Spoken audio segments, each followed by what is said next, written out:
प्यारे दोस्तों, साथियों, बच्चों, आप सभी को मेरा नमस्कार। Dear students, my colleagues and all the viewers, good morning to all of you. और गुड मॉर्निंग की बजाय मैं आज आपको जय हिंद कह के विश करना चाहूँगा, क्योंकि आज का जो हमारा टॉपिक है वो कहीं ना कहीं हमारे राष्ट्रवाद की भावना से प्रेरित हमारे देश की सबसे बड़ी जो एक ड्यूटी होती, कर्तव्य होता है हम सबका, देश की रक्षा। और उस रक्षा में जो सबसे अग्रणी भूमिका निभाती है वो हमारी सेना होती है। तो आज हमारा जो विषय है ज्ञानवाणी का, कहीं ना कहीं सेना से जुड़ा हुआ है। और मैं उम्मीद करता हूँ ये आपके लिए एक बहुत ही नई चीज़ है, और आज की वीडियो में कुछ ऐसा है जिसको जान के आप लोगों को भी सेना में शामिल होने का मौका और उसका तरीका, और सेना का एक जो नया प्रपोजल आया है टूर ऑफ ड्यूटी, उसके बारे में आप सभी को बहुत ही ज़्यादा डिटेल्स में जानकारी मिल जाएगी इस वीडियो को देखने के बाद से।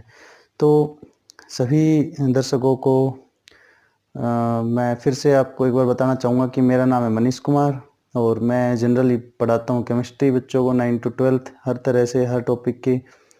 लेकिन समय समय पे मैं जैसे ही अपने आसपास में सराउंडिंग में कुछ घटनाएं घटित होती है, कुछ खबरें आती है, कुछ ज्ञानवर्धक बातें आती है, तो वो सभी बातें मैं अपने विचार आप सब लोगों के साथ साझा करता हूँ। उसी कड़ी में आज ज्ञानवाणी का जो विषय है वो है टूर ऑफ ड्यूटी, कि क्या अब सेना हम सभी को एक पर्टिकुलर टाइम पीरियड के लिए अपनी सर्विस सेना को देने के लिए मन बना रही है। सेना ने एक ऐसा प्रपोजल तैयार किया है जिसमें हर एक आम आदमी जो फिट है, फिजिकली फिट है, सेना में भर्ती होने के लायक है, वो केवल 3 साल के टाइम ड्यूरेशन के लिए आर्मी में अपनी सेवा दे सकता है। इस तरह का एक प्रपोजल सेना ने तैयार किया है, उसको अपने टॉप कमांडर्स को भेजा हुआ है। अगर वहाँ से उसको लीगल कंफर्मेशन मिल जाती है और सारे एस्पेक्ट्स वहाँ पे सेटिस्फाइड हो जाते हैं कि हम ऐसा इम्प्लीमेंट कर सकते हैं, देश के नागरिकों को सेना में भर्ती होकर एक फिक्स टाइम के लिए अपनी सेवा देने का मौका देना चाहते हैं, अगर वहाँ से वो वेरीफाई हो गया, कंफर्म हो गया, अप्रूव हो गया, तो हम सभी के लिए एक बहुत अच्छा मौका होगा देश सेवा करने का। तो ये जो प्रपोजल है मैंने शॉर्ट में बताया, थोड़ा सा इसके पीछे चलेंगे डीप में, हिस्ट्री में, कि कैसे, कहाँ, कब, क्यों शुरू हुआ सेना में।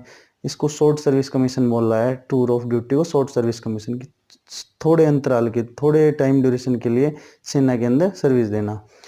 तो बच्चों, ये जब कहानी शुरू हुई थी हमारे, जब सेकेंड वर्ल्ड वार चल रहा था, तो आर्मी के लिए कुछ एक अंग्रेजों ने हमारे देश में अच्छे ऑफिसर्स तैयार करने के लिए स्कूल खोले थे, कि वहाँ पे एक तरह से आर्मी की लाइफस्टाइल वाले ऑफिसर्स तैयार किए जाएंगे, उनकी ट्रेनिंग की जाएगी। मतलब ऑफिसर्स की ट्रेनिंग एकेडमी खोली थी, उनको स्कूल बोला था। ये 1942 से और 57 तक ये स्कूल चले, ऑपरेट हुए। लेकिन फिर क्या हुआ कि जैसे ही हम आज़ाद हुए, हमारे सिस्टम चेंज हुआ, आर्मी का कार्यशैली चेंज हुई, तो उसके बाद फिर हमारी चीज़ें बदलने लग गई। फिर हमें इन सर्विस कमीशंस आए, कि शॉर्ट सर्विस कमीशन या फुल सर्विस कमीशन, इस तरह की चीज़ें आई। तो सबसे पहले मैं आपको कमीशन के बारे में बताता हूँ, क्या होता है, किस तरह के होते हैं, कितने टाइप के होते हैं। उसके बाद हम बात करेंगे किस तरह से, किन किन रास्तों से हम आर्मी के अंदर ऑफिसर लेवल से एंट्री कर सकते हैं। तो टाइप्स ऑफ, अगर कमीशन की बात करें तो 2 टाइप के होते हैं, शॉर्ट सर्विस कमीशन, एक परमानेंट कमीशन। परमानेंट कमीशन का मतलब है कि आपको जो एक आर्मी में अगर आप रिक्रूटमेंट हो गए, तो उसके लिए बाद आपको आपकी जो भी एज लिमिट आर्मी ने डिसाइड की हुई है, वहाँ तक आप अपनी कंप्लीट सर्विस कर सकते हो। और एक आपके ऊपर रेस्ट्रिक्शन भी है कि इतने साल की आपको मिनिमम करनी भी पड़ेगी। ये तो था परमानेंट कमीशन। वहाँ पे आपको ग्रेचुइटी का लाभ मिलेगा, पेंशन मिलती है, कैंटीन कार्ड, मेडिक्लेम, मेडिकल, ये सब चीज़ें आपको आफ्टर रिटायरमेंट भी परमानेंट कमीशन में आपको प्रोवाइड की जाती है, कि आप अब आर्मी का हिस्सा हो गए, बाद में आप पेंशन पाओगे, कैंटीन की सुविधाओं पाओगे, मेडिकल्स मिलेगा आपको, या जो भी आपको सेना की तरफ से अलाउंसेज होते हैं वो सारे मिलेंगे। एक तरह से आप सेना के अभिन्न अंग बन जाते हो। रिटायरमेंट के बाद भी आपका सेना ही ख्याल रखती है। बात करें शॉर्ट सर्विस कमीशन की, तो शॉर्ट सर्विस कमीशन में ये होता था कि अगर आप ज्वाइन करना चाहते हो आर्मी को, सेना को, तो आपके पास ये था कि भाई मैं लाइफ टाइम नहीं करना चाहता, और मैं नहीं कर सकता कि मैं पूरी ज़िंदगी अपनी आर्मी के साथ रहूं, मुझे कुछ और भी करना है, लेकिन मैं आर्मी में सेवा देना चाहता हूं। तो उस तरह की सोच वाले लोगों के लिए आर्मी ने शॉर्ट सर्विस कमीशन बनाए, कि आप मिनिमम 10 ईयर के लिए आओ आर्मी में, ज्वाइन करो। उस टाइम तक आपको फुल पे जो भी आपकी होगी परमानेंट कमीशन के इक्विवेलेंट, आपको मेडिकल अलाउंसेज, आपको ग्रेचुइटी मिलेगी। उस टाइम तक आपको कैंटीन वगैरह जो भी आर्मी के फ़ायदे होते हैं, आर्मी की सर्विस करने वाले को जो अलाउंसेस मिलते हैं, जो सर्विस मिलती है, वो सब मिलेगा। लेकिन आफ्टर रिटायरमेंट आपको बहुत सारे लाभों से वंचित कर दिया जाएगा, because you are under short service commission recruitment. तो ये 2 टाइप के कमीशन होते थे। अब शॉर्ट सर्विस कमीशन में ज़्यादातर क्या था, 10 ईयर के बाद ज़्यादातर लोग एक्सटेंशन लेते हैं, 14 ईयर करा लेते थे। उसके बाद इनके डिपार्टमेंटल एग्जाम होते होते ये शॉर्ट सर्विस कमीशन बाद में परमानेंट कमीशन में ट्रांसफॉर्म हो जाते थे। लेकिन यहाँ क्या था कि आपके पास कोई रेस्ट्रिक्शन नहीं थी कि आपको 10 साल कर ली तो अब आपको 15 करनी है, 18 करनी है। आपकी 10 साल हुई, आप आर्मी से निकल सकते हो, आप आर्मी से अपना रिटायरमेंट ले सकते हो, आपको ग्रेचुइटी मिलेगी, जो कुछ मिले। लेकिन आपको जो अदर अलाउंसेस थे कि कैंटीन, पेंशन वेंशन, वो सब आपको नहीं मिलेगी, जो एक परमानेंट कमीशन वाले को मिलती है। तो ये 2 टाइप के हमारे कमीशन होते थे आर्मी में। अब देखो, जो परमानेंट कमीशन है, वहाँ पे जाने के लिए हमारे पास एकेडमी होती थी, इंडियन मिलिट्री एकेडमी, आईएमए बोलते हैं देहरादून में, Indian military academy IMA Dehradun. उसके अलावा एक नेशनल डिफेंस एकेडमी है पुणे में, एनडीए बोलते हैं उसको। और उसके बाद एक ओटी है, ऑफिसर ट्रेनिंग एकेडमी, गया में। 3 हमारी मेन मेजर रिक्रूटमेंट एकेडमीज हैं जो हमें परमानेंट कमीशन के लिए रिक्रूटमेंट करती है। आईएमए देहरादून, और NDA Pune national defence academy, और ओटीए ऑफिसर ट्रेनिंग एकेडमी गया।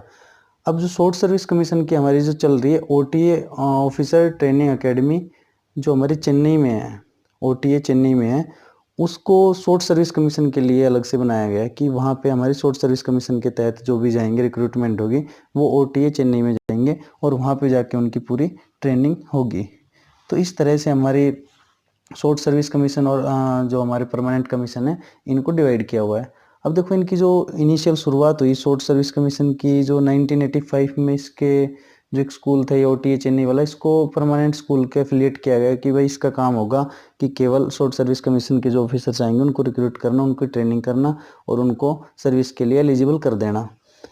उसके अलावा ओटीए जो हमारी है, आज के दिन इसने गया में भी अपनी वो जो ब्रांच खोली हुई है ओटीए गया, वहाँ पे परमानेंट कमीशन के जो हमारे रिक्रूटमेंट होते हैं ऑफिसर, उनकी ट्रेनिंग कराई जाती है। बेसिकली शॉर्ट सर्विस कमीशन की बात करें तो 49 वीक्स का एक हमारा पूरा कोर्स होता है, वहाँ पे ट्रेनिंग होती है।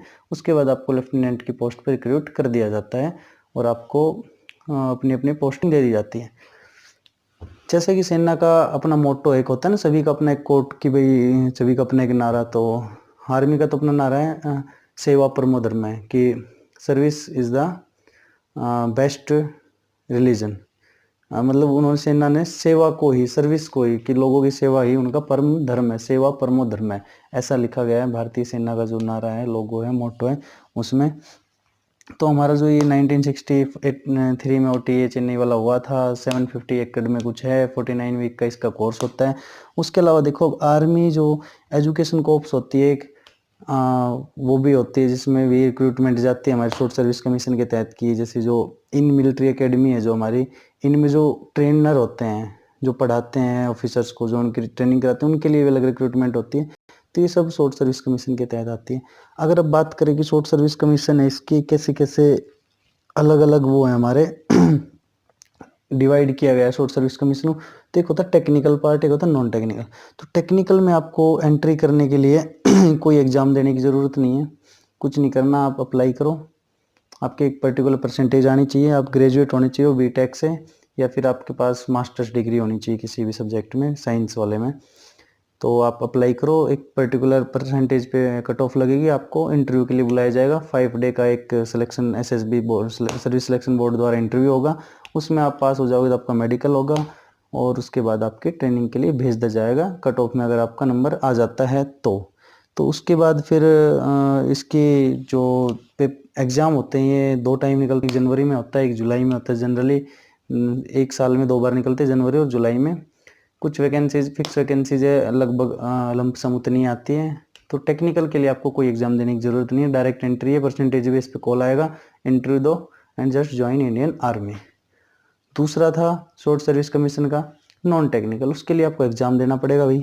एग्ज़ाम दोगे, उसके बाद आप सितंबर के आसपास होता है एग्ज़ाम, उसके बाद आपका कट ऑफ में नाम आएगा, फिर आपको वही प्रोसीजर आपको जाना पड़ेगा, किसमें, इंटरव्यू में, एसएसबी में, सर्विस सिलेक्शन बोर्ड के लिए।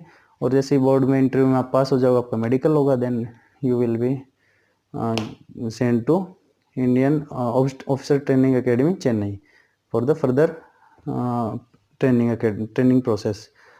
इसके बाद जो 2 प्रोसेस हो गए हमारे, एक टेक्निकल नॉन टेक्निकल, एक तीसरा होता है अगर आपने लॉ की हुई, आपने किसी ने शौर्य मूवी देखी हो तो वकील होता है जो एक आर्मी मैन। अगर आपके पास लॉ की डिग्री है, अगर आपने लॉ किया हुआ है तो भी आर्मी आपको एज ए ऑफिसर रिक्रूट कर सकती है, आपको मौका देती है। तो उसमें आपको JAG entry, zag entry scheme होती है, उसके तहत आप जाते हो। लॉ ग्रेजुएट जो होते हैं LLB LLM वगैरह, उन सबको आर्मी एज ऑफिसर रिक्रूट करती है। ये तीसरी एंट्री स्कीम है आर्मी में डायरेक्ट लेफ्टिनेंट या ऑफिसर बनने की।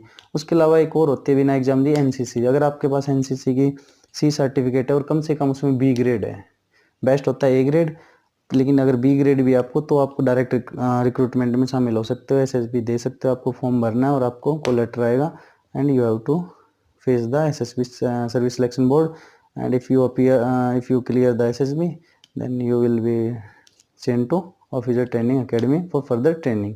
तो इस तरह से पूरा अब तक की कहानी होती थी। लेकिन अब आर्मी कह रही है कि शॉर्ट सर्विस कमीशन को हम 10 साल ज़्यादा हो गया। अब 10 साल, मान लो एक इंसान 22 साल की उम्र में लग जाए, 32 साल का होकर वो बाहर निकलेगा आर्मी से, तो उसके पास स्कोप कम हो जाते हैं।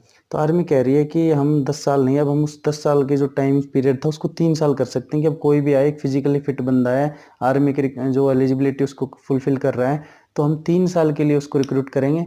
और इस तरह से एक सीरीज शुरू हो जाएगी कि सिविलियन, अब 3 साल जो बंदा आर्मी में काम करके आएगा उसको एक, उसके अंदर एक पेट्रोटिज्म की भावना, राष्ट्रवाद की भावना, राष्ट्र प्रेम की भावना, देश सेवा की भावना अपने आप उसके अंदर से आएगी, जो देश के लिए अच्छा होता है, देश के आपसी भाईचारे के लिए, सौहार्द के लिए, उसके लिए बहुत अच्छा होगा। तो इस वजह से सेना ने एक प्रपोजल दिया है कि हम 3 साल के लिए एक ये शॉर्ट सर्विस कमीशन को करेंगे, जिसमें हर इंसान 3 साल के लिए, अगर वो फिजिकली फिट है और रिक्रूटमेंट प्रोसेस के एलिजिबिलिटी को फुलफिल कर रहा है, तो वो उसमें पार्टिसिपेट करके और वो भाग सेना में भर्ती हो सकता है। उसकी जो एकेडमिक क्वालिफिकेशन है उसके हिसाब से उसको उसकी जो फील्ड दे दी जाएगी, कोई किस फील्ड में काम करेगा, क्या काम होगा।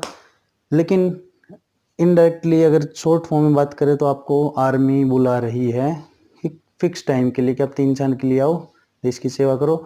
आपको वहाँ से जो भी बेनिफिट होंगे, 3 साल में आर्मी में जो काम कर लेगा वो अगर बाहर आके प्राइवेट में भी कहीं काम करेगा तो एक अलग पर्सनैलिटी, अलग वर्किंग स्टाइल, एक प्रोफेशनल बंदा निकल के आएगा। तो ये सब बातें ध्यान में रख के और सेना को भी स्ट्रॉन्ग करने के लिए, ज़्यादा से ज़्यादा रोजगार देने के लिए, इन सब चीज़ों को ध्यान में रख के सेना ने प्रपोजल तैयार किया है। तो उम्मीद करते हैं जो टॉप कमांडर्स है उसको ध्यान से समझेंगे और सभी के लिए, जो बच्चे ओवर एज के कारण मान लो नहीं हो पा रहे थे या जो कुछ भी था इशू थे, उनको एक और चांस मिला है फिर से आर्मी को ज्वाइन करने का। तो उम्मीद करता हूँ आपको ये लेक्चर पसंद आया होगा। आपने जो मैंने सेना के बारे में आपको थोड़ा बहुत बताया वो आपको अच्छा लगा होगा।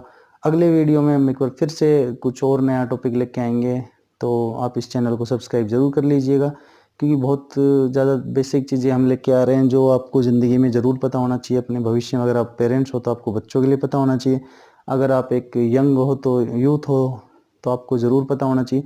मतलब ये एक हर एज ग्रुप के लोगों के लिए हमारा ये चैनल है कि इसमें 9 to 12 केमिस्ट्री तो है ही है, लेकिन साथ में एक होता है ना सर्वांगीण विकास की, अपने आसपास में क्या हो रहा है, उन सब चीज़ों के बारे में हम समय समय पे चर्चा करते हैं। तो आप जुड़े रहिए हमसे। उम्मीद करता हूँ आपको ये सब पसंद आ रहा है। अपने सुझाव भेजिए, किसी टॉपिक पे आप वीडियो या ज्ञान लेना चाह रहे हो कि आपको उसकी बारे में ज़्यादा जानना है, तो आप मुझे कमेंट करके उस टॉपिक के बारे में बता सकते हैं। मैं आपको उस टॉपिक पे वीडियो बना के दूंगा। तो आज के लिए इतना ही, मिलते हैं एक बार फिर से अगले संडे को एक नई ज्ञानवाणी के साथ। तब तक के लिए विदा चाहते हैं आप सभी को। नमस्कार, जय हिंद।